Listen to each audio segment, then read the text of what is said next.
BC. Please welcome Tom Konyves.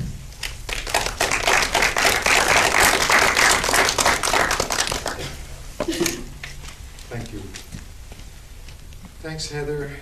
Heather's done an incredible job in bringing video poetry to the masses since 1999, and I'm very proud to have been part of some of that process. In September, I released what I call a manifesto of video poetry, a manifesto. And I want to give you a little bit of a context of how all this came about. So let me take you back to 2008, 3 years ago, when I began researching video poetry. And one of the first places I visited where they have an archive of video poetry, a large collection, was in Buenos Aires. And I visited the home of the Videopoetry Festival there. I gave my first talk on video poetry in Buenos Aires at the Barraca Vorticista, a small, unpretentious visual poetry exhibition space and artist center. My introduction then still serves as an accurate depiction of my personal attachment to this new genre of video poetry and the context within which I found myself. At that time, I began by reading the following. The road leading to Barraca Vorticista is unusual because each of us followed directions here that were meant only for us.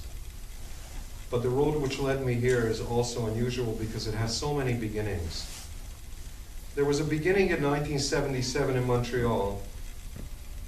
I was a poet at a time when poetry readings were becoming more and more popular, as universities, bookstores, and a few coffee houses were competing for poetry audiences.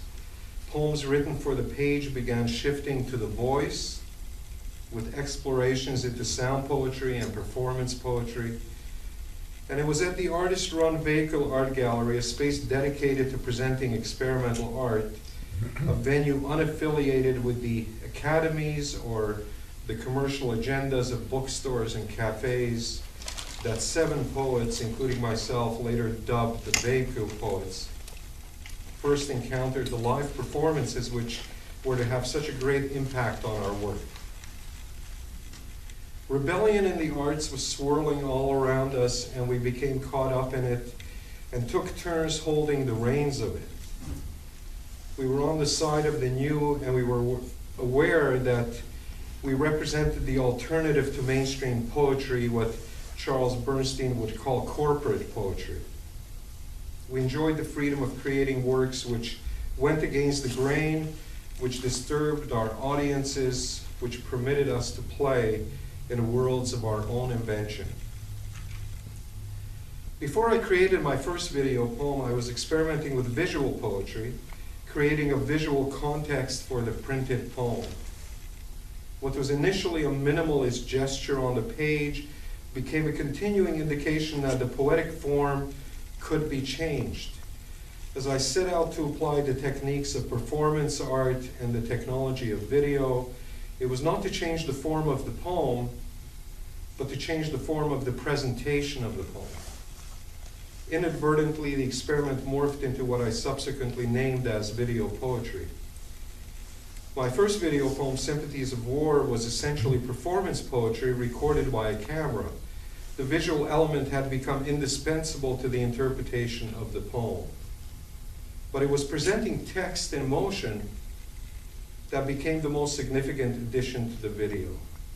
I tilted the camera over a series of words, revealing them in different combinations, adding rhythm to reading the poem on the screen, which became one of the most significant elements of video poetry. There was another beginning. And this other beginning began with Hilary Peach. I had seen her 2005 video, Pennsylvania, a few years ago at another Visible Verse Festival here at the Pacific Cinematheque. Vancouver's sustaining venue for the presentation of new and artistically significant poetry, video, and film. Heather Haley had been producing the festival since '99 when it first appeared at the Video Inn, another sustaining venue for art videos. I participated in that first event with 3 video poems, which garnered the unanticipated prize of a year subscription to the Capilano Review. I also became friends with Heather, who shared my vice for video poetry, a term I first used in '78. I liked Hilary Peach's video. I liked her voice and her misty mountains, her quick dissolves, her barren landscapes. I liked her smoking factories. When I met up with her a few days later at the Rhyme Cafe on Commercial, I could not wait to tell her. Heather pointed her out to me, and I approached her with my usual gushing self. Hilary, I have to tell you how much I enjoyed Pennsylvania. Did you? She almost blushed. Yes, I nodded admiringly, and then I heard myself blurt out, but I don't know if it's a video poem. And her reply was swift and severe. Who are you to say what a video poem is? With my first video poems, I took the steps that 30 years later would bring me to the Baraka Vorticista. At the time, 30 years ago, with my video cassettes under my arm, I only walked a few blocks as far as McGill University, where Herman Berlant from San Francisco was presenting a series of film poems. My heart was beating fast as I approached him with my new work. He looked at the cassettes under my arm before declaring, and he stepped back as he said this, "We don't work with video. We only work with film." He refused to look at it. I turned my back and left without seeing his San Francisco film poems. I began creating video poems without influence or guidance. I was not aware of any precursors, of any works to imitate. There was another beginning 30 years later when I walked into the house of George Aguilar, who had kept the archives of the San Francisco Poetry Film Series. I sat down and watched all the films I had turned my back on at the McGill University screening. Then there was another beginning. In 2006, I began teaching at the University of Fraser Valley. I prepared a course in visual poetry. I wanted to teach a new form of poetry. From Mallarmé to Apollinaire. From the Noe Gandres group to Grominger. Concrete poetry, pattern poetry, lettrism, and of course I wanted to teach video poetry. After the first semester, I knew that I needed more sources for video poetry than my own work. I contacted Heather Haley, who sent me 76 videos. By the end of the second semester, I had written a definition of video poetry that proposed a separation from another form which I called poetry videos. Essentially, I define video poetry as composed of 3 elements: text, imagery, and sound. The text was superimposed over the video images or contained in the video images as found text. The soundtrack was unrelated to the text. My exact words at the time were, video poetry is not an illustration or imitation of the text or the voice. The text does not describe the images or the soundtrack. The soundtrack is not a reading of the text or a description of the images. The text is read, not heard. So at the end of April of this year, 2011, I found myself for the first time without paid work for 4 months. In September, I was to begin another semester of teaching. My plan was always to write a book about video poetry, but after a few days of looking at the outline for such a book, I soon realized that at the rate that I put pen to paper, or keys to screen, I guess, it was an impossible task. That was when I was inspired by the idea of a manifesto. It wasn't as revolutionary as you may think. In 1982, for the book Essays on Poetics, I wrote a short piece titled simply Video Poetry, and I just want to read you the first couple of sentences from that book. So this is 1982. I have come to gradually surrender my poetic powers to a medium which devours words much like fire devours paper. Screening tapes made earlier at a reading, I became aware of a certain power which actually transformed the poet to performer, then attempted to putrefy the experience into a neatly framed, silent as the ages fossil. The lack of a cohesive poetic experience on the screen not only created doubts about my own poems, but forced the resolution to discover why certain things worked while others did not.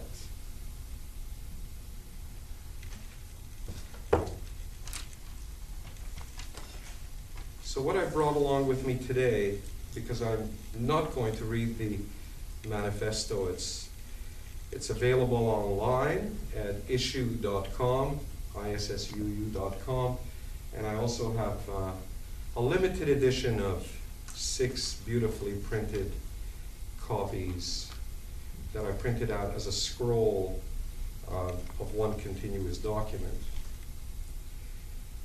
So what I brought along with me today were, that I thought you might be interested in because I want to talk about the manifesto, was some of my notes that I was taking during the time that I wrote the manifesto between the end of April and September the 6th, when I finally posted it online. So what I'm going to do now is I'm going to read you some bits and pieces from those notes to give you perhaps a little bit of the sense of what I was going through and what kind of issues I was dealing with and agonizing over. So first of all, about a manifesto. My manifesto is actually not the first manifesto written about video poetry. It was one written by Ian Cottage in England,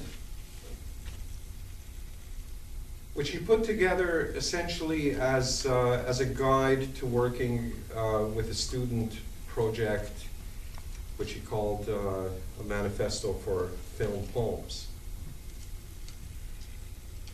So I was thinking about what is involved in writing a manifesto. And one of the first things that I wrote was, this is the end of April, in light of Anders Breivik's 1,500-page confession, which was called a manifesto, and today's announcement that the Nouveau Mouvement pour le Québec has released a statement of intent to revive the separatist movement in that province. Strike that. Today it was Jack Layton's farewell letter to the Canadian public that was hailed as his manifesto, crowning a slew of manifestos on subjects like film, atheism, tap wine, graphic design, and pesto that have appeared recently. It is not without some trepidation that I attach to the title a word whose popularity has risen so dramatically. Nevertheless, I feel compelled to speak out in support of the debate that opposes art to popular entertainment, poetry to narrative, that is an alternative to commercial standardized storytelling. Jesse Richards in 2008 posted what he called the Manifesto for Remodernist Film. And he wrote, art manifestos, despite the good intentions of the writer, should always be taken with a grain of salt, as the cliche goes, because they are subject to the ego, pretensions, and plain old ignorance and stupidity of their authors. This goes all the way back to the Bruca Manifesto of 1906, and continues through time to this one that you're reading now. A healthy wariness of manifestos is understood and encouraged. However, the ideas put forth here are meant sincerely and with the hope of bringing inspiration and change to others as well as to myself.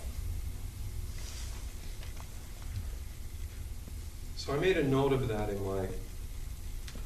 in my notes to remind me of what I am about to do.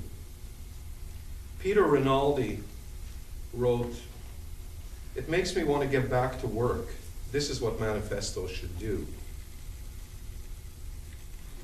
And here are some fragmented phrases that I hope will convey some of my thoughts at the time.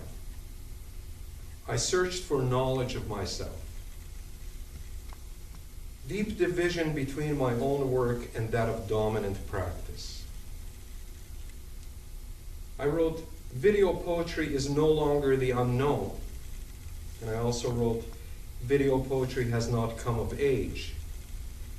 We're living at an amazing point in time as far as this particular genre is concerned. It is so new, it can make you feel like you're living in the 1920s when the great art revolutions were taking place. And I certainly feel that in watching the numerous video poems that I have watched last night and over the years, certainly in the last 3 years when I've traveled from San Francisco to the Berlin Zebra Festival, to Buenos Aires, to Chicago, to New York, to Montreal, to Toronto, and looking at everything that I could possibly see that had text and film or video integrated in a way that one could call a type of poetic experience. Now, not all of these works give you a poetic experience because a lot of it is experimentation. And experimentation implies that it doesn't work all the time.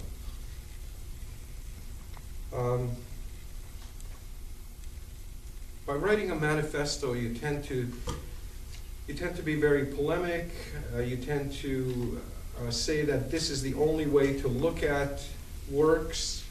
And I came across this quote by genre theorist Richard Coe, who wrote, "The phrase tyranny of genre is normally taken to signify how generic structures constrain individual creativity. If genre functions as a taxonomic classification system, it could constrain individual creativity." So I was concerned about that what I had to say about video poetry may have that kind of an effect. But I decided that I didn't want to talk about any individual poets, any individual video poets, any individual works. I wanted to talk about the form. As I was saying to someone earlier, between form and content, my interest really is the form. Because I think that we are all so different, obviously, that the content will reflect our individuality. But the form has certain constraints. And of the 5,000 words in the manifesto, I guess I would highlight the constraints as being that the images should not illustrate the text, that the text should not illustrate the soundtrack, and essentially that text has to be included as an element in the work. So very often, one of the first questions that I was asked when I started to do this research was, "Tom, what do you think? This is a great film. It's beautiful. The images are phenomenal. There's beauty in this.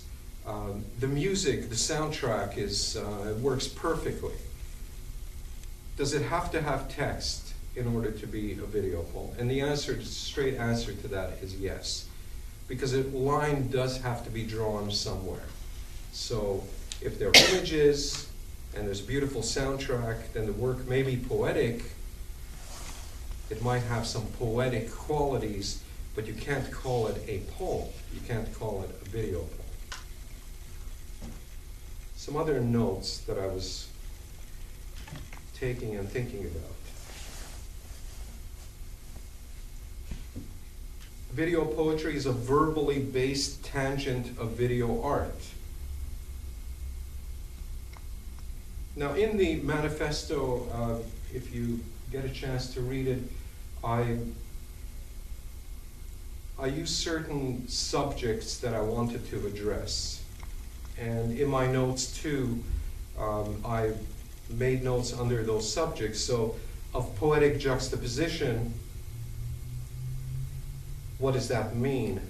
Of poetic juxtaposition, these are the notes that I was writing for myself.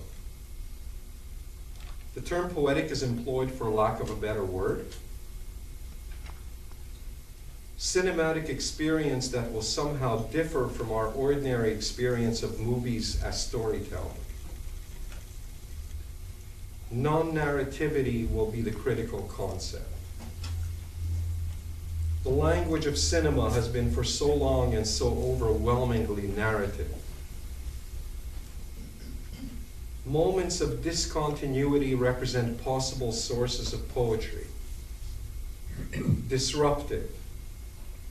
To counter a representation of time solely as forward, syntagmatic movement. Cinema's impotence rested precisely on its exclusive tendency to narration, conventional narration, made of moving images. Tension and repose. Montage that disconnects as much as it ties.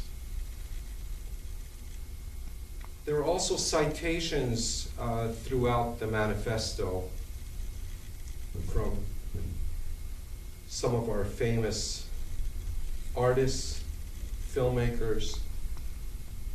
One of them was Victor Shklovsky said, "Plotless film is poetic film." He also said, "Make the familiar look strange.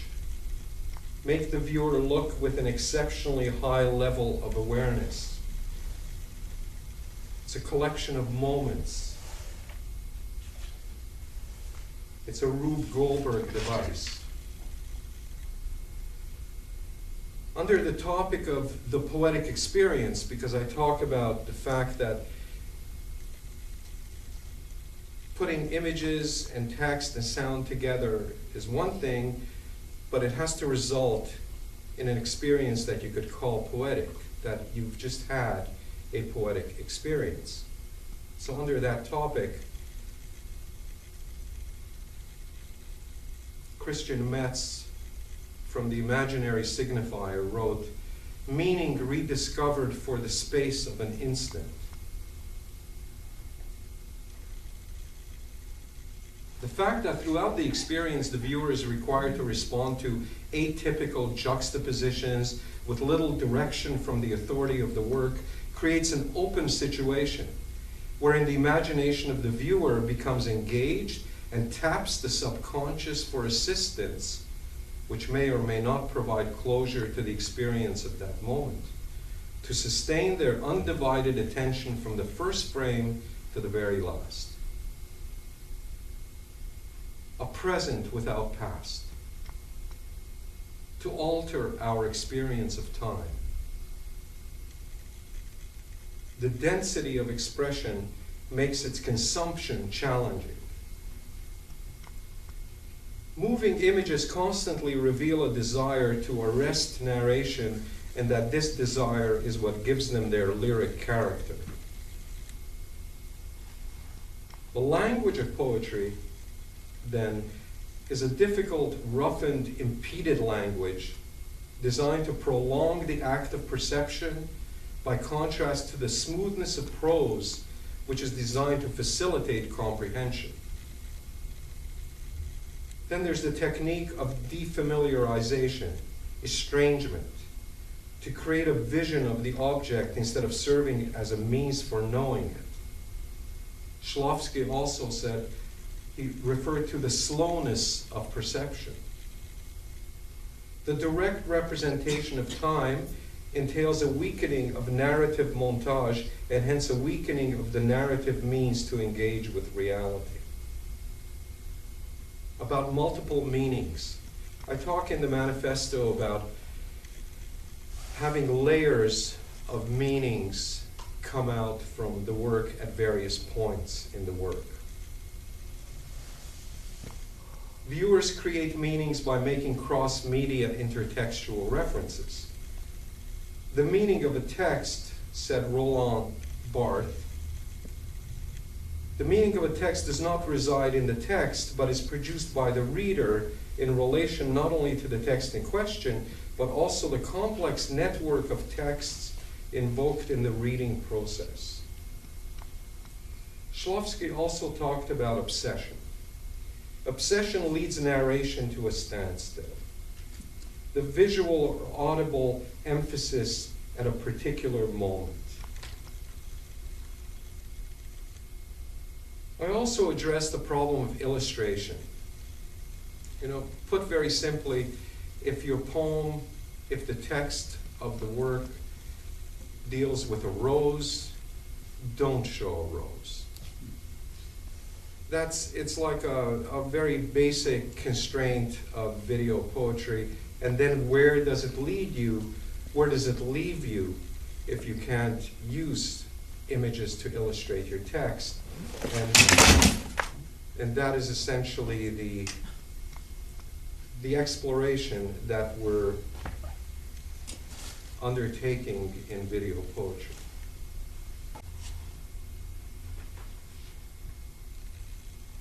Of imagery.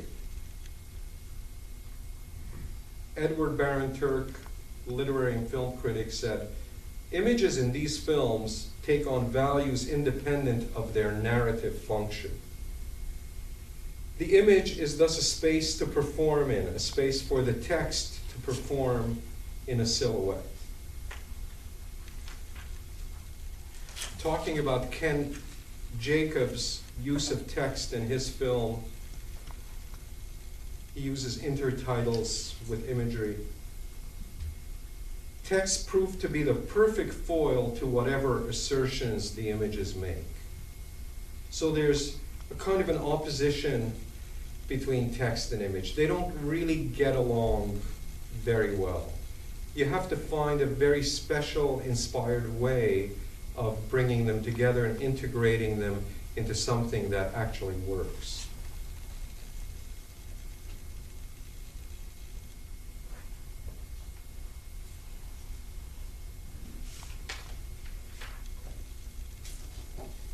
And I talked about experimentation before. Experimentation as a test, as a phase, as a search, as anti-poetry, meaning A-N-T-E, before poetry, before the poetry actually happens, you're experimenting. And the place to experiment is in the editing room. You go and you take all your shots and you assemble all your images and you bring all your texts into the editing room and you bring all your soundtracks in the editing room, and this is where the video poem actually happens. It doesn't happen before. So when you're taking pre-written poems and you're bringing them into a world of images, it is very difficult for the two to get along without illustrating the text.